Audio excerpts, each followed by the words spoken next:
Something unusual is happening right now. Over the last few years, we've removed more friction from work and execution than at any point in history. Planning is automated, writing is assisted, analysis, structure, and strategy are instantly accessible. According to reports from organizations like McKinsey and Stanford's Human-Centered AI Institute, adoption of AI tools has grown faster than any major consumer or enterprise technology we've ever seen before. In practical terms, things that once required teams and budgets or years of experience are now available to individuals in seconds. For the first time, access isn't the constraint. And yet, hesitation hasn't disappeared. Self-doubt hasn't gone away. In many cases, it's become louder. That alone should give us pause. Because if tools were the problem, this moment should feel easier than ever. But for a lot of people, it doesn't. At the same time that capability has exploded, something else has stayed stubbornly consistent. According to Gallup's State of the Global Workplace reports, stress and disengagement remain historically high across the global workforce, even as productivity tools, automation, and digital leverage have rapidly improved. In other words, increased capability has not produced a corresponding sense of ease or clarity, which leaves us with a contradiction. We've removed external friction faster than humans can adapt internally, and that's the signal most people are missing. For a long time, struggle made sense. You didn't know what to do. You didn't have the right system. You didn't have enough clarity or support or leverage. Those weren't excuses. They were accurate descriptions of reality. But when those explanations disappear, the experience of resistance changes. It becomes harder to explain, harder to justify, harder to blame on circumstances.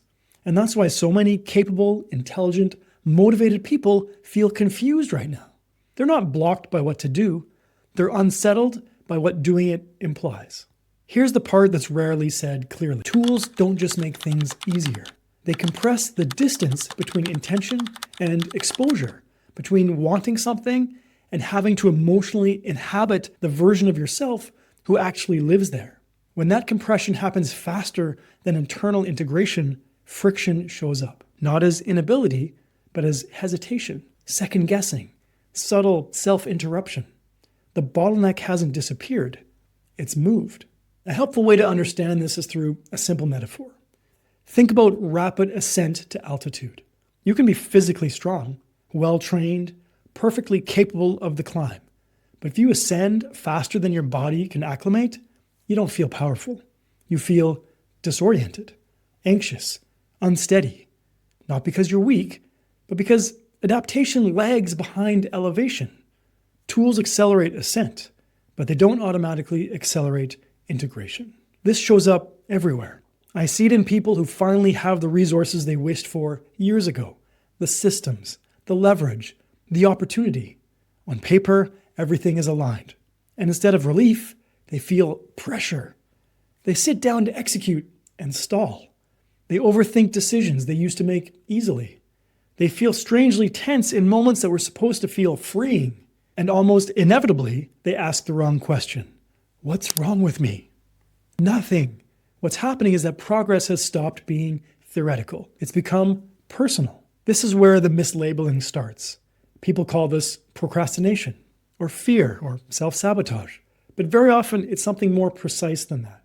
It's the nervous system encountering a level of expansion it hasn't normalized yet. Identity hasn't caught up to capability. And no amount of better tools can resolve that mismatch. This is also why effort often backfires at this stage. When someone senses friction without understanding it, they add pressure. They push harder. They raise standards. They try to force certainty. But pressure doesn't create integration. It creates threat. And the subconscious doesn't optimize for growth. It optimizes for safety and familiarity. So the harder you push, the more likely the system is to tighten.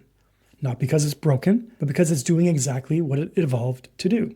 If you find yourself in this moment, the most important shift isn't effort. It's interpretation. Instead of asking, why am I stuck?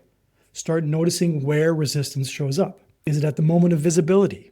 At the moment of commitment? At the point where success stops being abstract and starts feeling real? That location matters more than motivation, because it tells you what level of expansion your system hasn't integrated yet. And once you see that, the experience changes. You stop assuming something is wrong. You stop trying to override yourself. You stop making an internal adjustment for personal failure. We're entering a period where tools will continue to accelerate, leverage will increase, barriers will fall, execution will get faster. And the real differentiator won't be access, intelligence, or strategy. It will be internal alignment. Not because that's trendy, but because once the external barriers are gone, what's left is the relationship you have with expansion itself. Recognizing that shift is not a solution. It's an orientation. And orientation is what determines whether progress feels sustainable or destabilizing. If this helped you see what might actually be shaping your hesitation or follow through, there's a free mind control assessment designed to help you explore that more personally. It's not about belief or motivation. It's a diagnostic tool that looks at inner alignment, habits, and subconscious patterns that quietly influence behavior. And if you want to engage this work experientially, not by forcing change, but by settling the internal environment first, the Subconscious Academy app includes a free subconscious starter kit with a guided hypnosis experience. It's simply a way to begin from calm and clarity, not hype, not pressure, just internal orientation. You can explore it if and when it feels relevant. Remember, breakthroughs begin within. Bye for now.